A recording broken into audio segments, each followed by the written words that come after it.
नमस्कार मित्रांनो, मी महेश भोई. मित्रांनो, MST CET 2026चा रिझल्ट जाहीर झाला होता आणि आता लाखो विद्यार्थ्यांसाठी सुरू होणार आहे इंजिनिअरिंग ॲडमिशन आणि कॅप राऊंड प्रोसेस.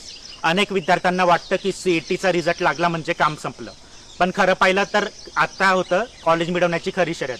कारण फक्त चांगला पर्सेंटाईल मिळवून उपयोग नाही, योग्य कॉलेज, योग्य ब्रांच आणि पुढील 4 वर्षाचे करिअर हे सर्व तुमच्या कॅप प्रोसेसमधील निर्णयांवर अवलंबून असणार आहे.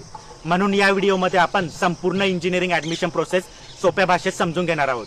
सर्वप्रथम कॅप रजिस्ट्रेशन सुरू होईल. यामध्ये विद्यार्थ्यांना ऑनलाईन रजिस्ट्रेशन करावे लागेल, आवश्यक डॉक्युमेंट्स अपलोड करावे लागतील आणि ई स्क्रुटिनिटी किंवा फिजिकल व्हेरिफिकेशन पूर्ण करावे लागेल. यानंतर प्रोव्हिजनल मेरिट लिस्ट ही प्रसिद्ध केली जाईल. जर त्यामध्ये काही चूक असेल तर ती दुरुस्त करण्यासाठी वेळ दिला जाईल आणि त्यानंतर फायनल मेरिट लिस्ट जाहीर केली जाईल.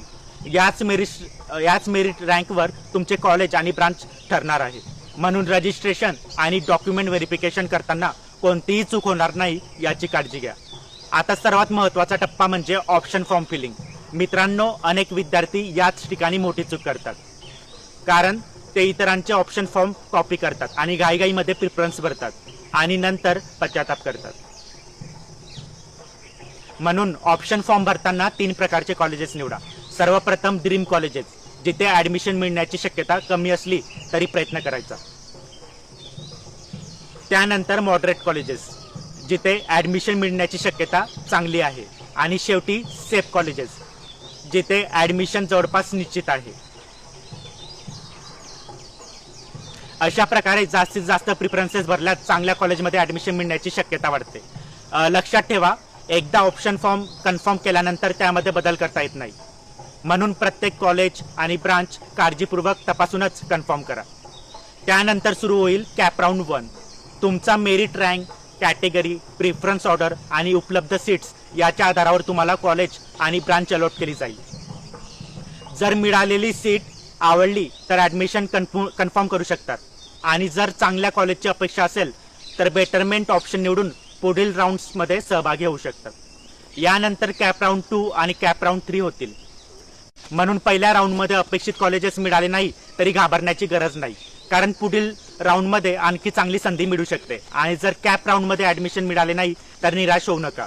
अनेक कॉलेजेसमध्ये इन्स्टिट्यूट लेवल सीट्स आणि स्पॉट राऊंड घेतले जातात, त्यामध्ये देखील ॲडमिशन मिळण्याची संधी असते. आता काही महत्त्वाच्या गोष्टी लक्षात ठेवा. दुसऱ्यांचे ऑप्शन फॉर्म कॉपी करू नका, घाईघाईमध्ये प्रिफरन्स ऑर्डर भरू नका आणि डेडलाईन चुकवू नका. डॉक्युमेंट व्हेरिफिकेशनमध्ये चूक करू नका आणि फक्त एका कॉलेजवर अवलंबून राहू नका. मित्रांनो, CET रिझल्ट लागला आहे, पण खरी परीक्षा आता सुरू झाली आहे. कारण पुढील 4 वर्षाचे शिक्षण, प्लेसमेंट, करिअर आणि तुमचे फ्युचर हे सर्व आज तुम्ही घेतलेल्या निर्णयावर अवलंबून असणार आहे. म्हणून कोणतीही घाई करू नका. प्रिव्हियस इयर कट ऑफ पहा, कॉलेजबद्दल माहिती घ्या आणि विचारपूर्वक ऑप्शन फॉर्म भरा. हा व्हिडिओ उपयुक्त वाटला असेल तर व्हिडिओला लाईक करा आणि इंजिनिअरिंग ॲडमिशन घेणाऱ्या प्रत्येक विद्यार्थ्यांपर्यंत शेअर करा. आणि अशाच इंजिनिअरिंग, डिप्लोमा आणि करिअर संबंधित माहितीसाठी चॅनलला सबस्क्राईब